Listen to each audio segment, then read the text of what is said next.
Simple cooking with Moumita রান্নাঘরে সবাইকে স্বাগত।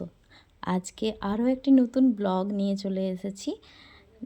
আমার এই কিছুদিন ধরে আমি আমার চ্যানেলে ব্লগিংই আপলোড করছি, তো ব্লগগুলো আপনারা খুব পছন্দ করছেন, তাই আমরা একটু বেড়াতেও গিয়েছিলাম। তার জন্য আমি এই ব্লগটা আপনাদের সাথে শেয়ার করলাম। তো দেখে নিশ্চয়ই অনেকে চিনতে পারছেন জায়গাটা কোন জায়গা। তো যারা চিনতে পারছেন না তাদের জন্য বলে দিই, এটা হচ্ছে কলকাতার ইকো পার্ক। মেয়ের পরীক্ষা শেষ হয়ে যাওয়ার পর আমরা গিয়েছিলাম কলকাতা বোনের বাড়ি থেকে আমরা গিয়েছিলাম এই ইকো পার্কে। তো খুব সুন্দর জায়গা, খুব মনোরম পরিবেশ। আপনারা হাতে 5 থেকে 6 ঘন্টা টাইম নিয়ে অবশ্যই পার্কটা একবার ঘুরে আসতে পারেন, যারা এখনও পর্যন্ত পার্কটা দেখেননি।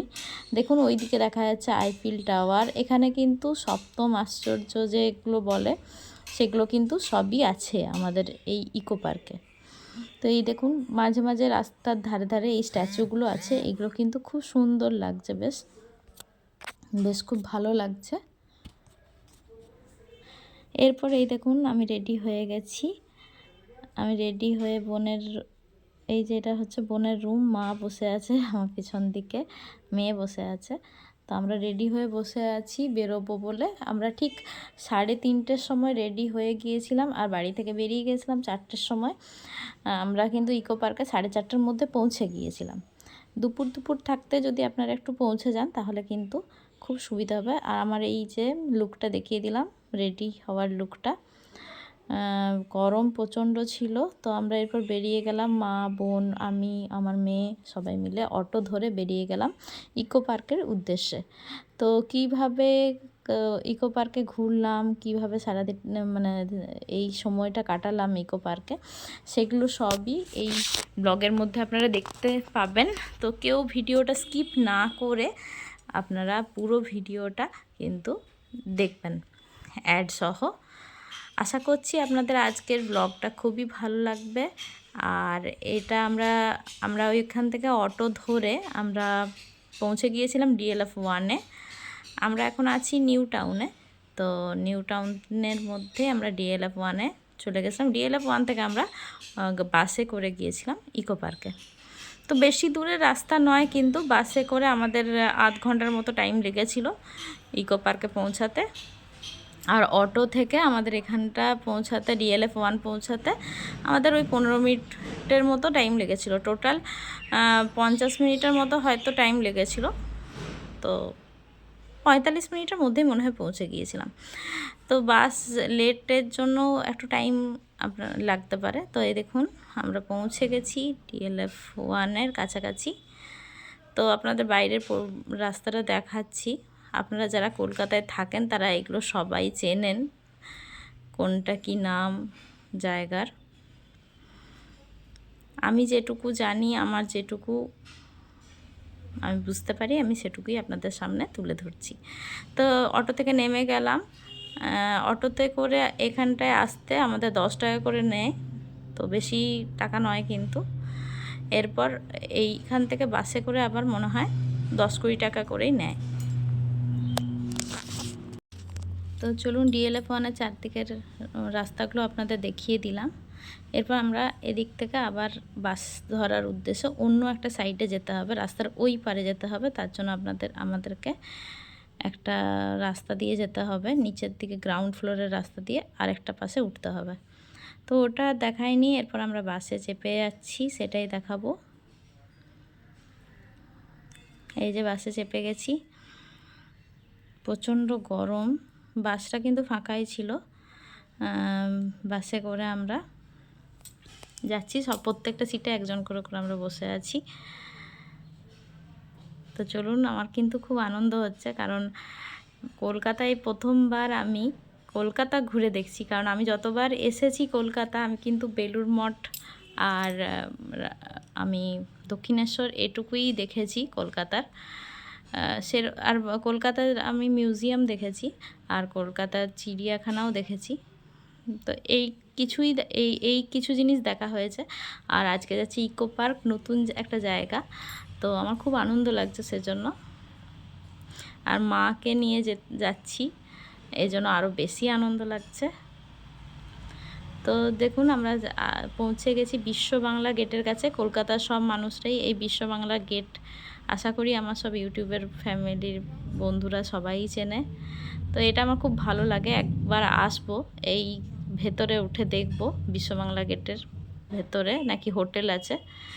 তো এখানে একবার দেখব এসে, পরের বার যখন কলকাতা আসবো তখন ওই বিশ্ব বাংলা গেট যাব, তো আপনাদের সবার সঙ্গে শেয়ার করব সেটা। বাসটা এখানে কিছুক্ষণ সময় ছিল দাঁড়িয়ে, এরপর আমরা পৌঁছে গেলাম ইকো পার্কে। নেমে গেলাম বাস থেকে। তো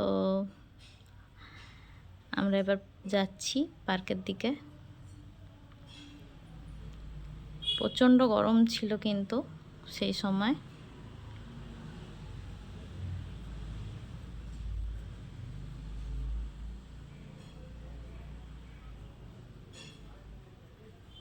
এই যে এখানে টিকিট কাউন্টার, এখানে টিকিট কাটা হচ্ছে।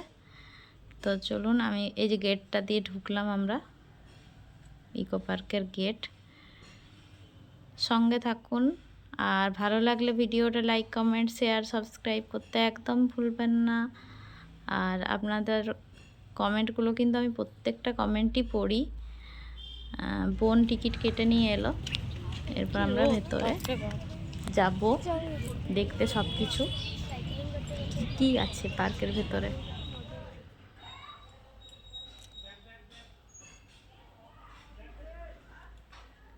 আস্তে আস্তে আমরা হেঁটে হেঁটে যাচ্ছি। এইখানে ডাইরেকশানে সব কিছু লেখা আছে, কোন দিকটায় গেলে কি কি পাওয়া যাবে, আমরা কি কি দেখতে পাবো, সব কিছুই আছে। এই যে লেকটা আছে, এই লেকটা কিন্তু খুব সুন্দর। বিকেল দিকে এই লেকে কিন্তু বোটিংও করা যায়। তো আমার বোনের খুব ইচ্ছে ছিল বোটিং করাটা, কিন্তু আমরা বললাম যে পার্কটা ঘুরে আগে দেখি, বোটিং তো পরেও করা যাবে, পার্কটা একবার ঘুরে দেখি। কারণ অনেক কিছু দেখার আছে এই পার্কটায়, আমি অনেক ভিডিওতে দেখেছি পার্কটা সম্বন্ধে।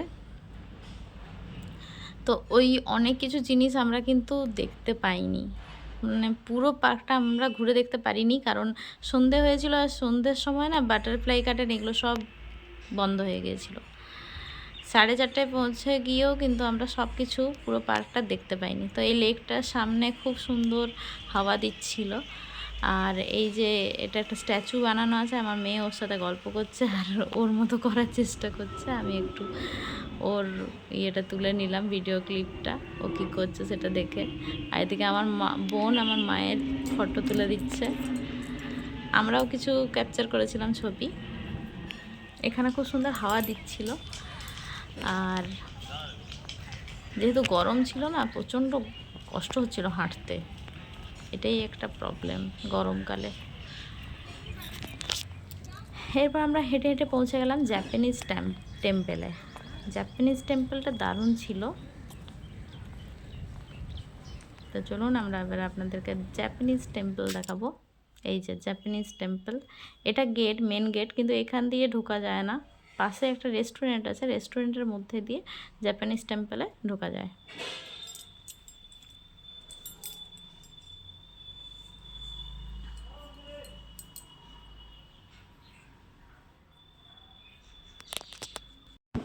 এই যে পাশের এই রাস্তাটা থেকে আমরা ঢুকে গেলাম ওই জাপানিজ মন্দিরের দিকে যাওয়ার জন্য। খুব সুন্দর এখানের পরিবেশটা, শান্ত, বেশ খুব সুন্দর পরিবেশ। আস্তে আস্তে করে আমরা ঢুকে যাচ্ছি ভেতরের দিকে মন্দিরের। এটা একটা রেস্টুরেন্ট, এখানে বিভিন্ন ধরনের জাপানিজ ফুড পাওয়া যায়।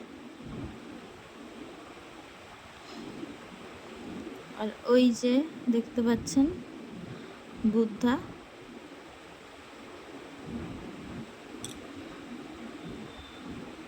ওই দিক দিয়েই শুরু হচ্ছে মন্দিরটা। এখানে লেখা আছে এক্সিট, মনে হয় আগে অন্য কোনো দিকে এন্ট্রি ছিল, মানে এদিক দিয়ে এক্সিটও করা যাবে। আমরা এক্সিটের দিক দিয়ে ঢুকছি, যদিও বুদ্ধদেব বসে আছেন, বুদ্ধং শরণং গচ্ছামি।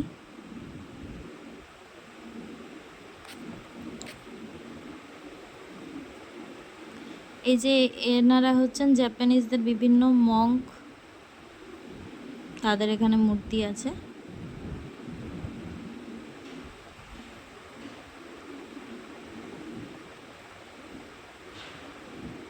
সিনচ্যানে এগুলো দেখায়, এরকম ধরনের মন্দিরগুলো। সিনচ্যান কার্টুন যদি কেউ দেখে থাকেন তো দেখবেন, এরকম ধরনের মন্দিরগুলো সেখানে দেখানো হয়।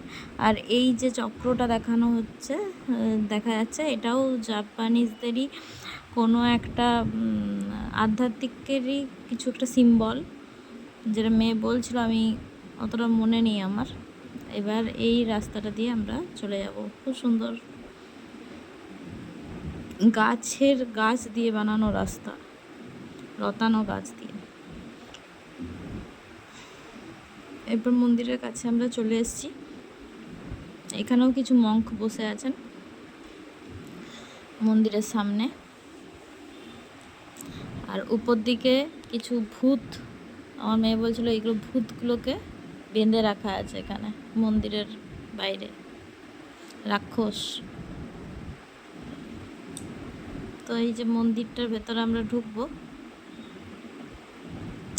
এই দিক দিয়ে একটা গেট আছে, কিন্তু এই গেটটা বন্ধ আছে। আরও সামনের দিকে একটা গেট আছে, ওই গেটটা দিয়ে আমরা ঢুকবো।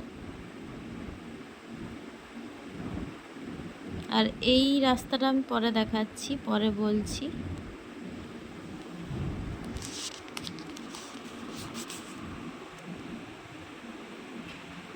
এই যে মন্দিরের ভেতরে আমরা প্রবেশ করে গেছি, দেখতেই পাচ্ছেন।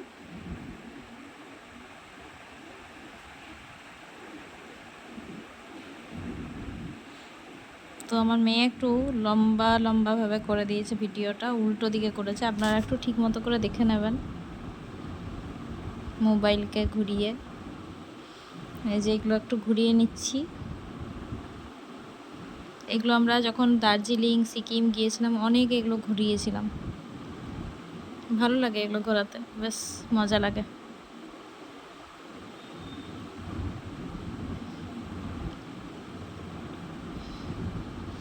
জাপানিজ ভাষায়, চীনা ভাষায় কি লেখা থাকে এগুলোতে, যারা যে ধর্মের তারাই বুঝবে।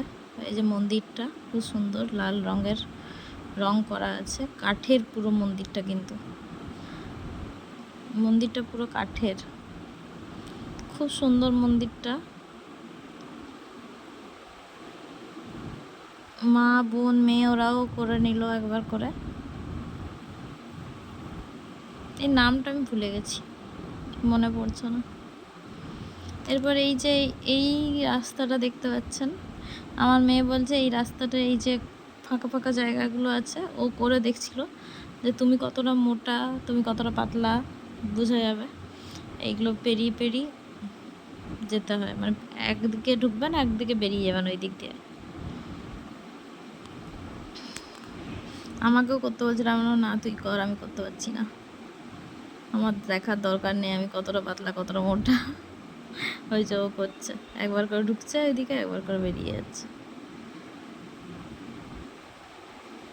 মানে যেখানেই আটকে যাবে সেখানেই তোমার ওইখানেই শেষ, তুমি অত দূরই যেতে পারবে ওই রাস্তাটা দিয়ে।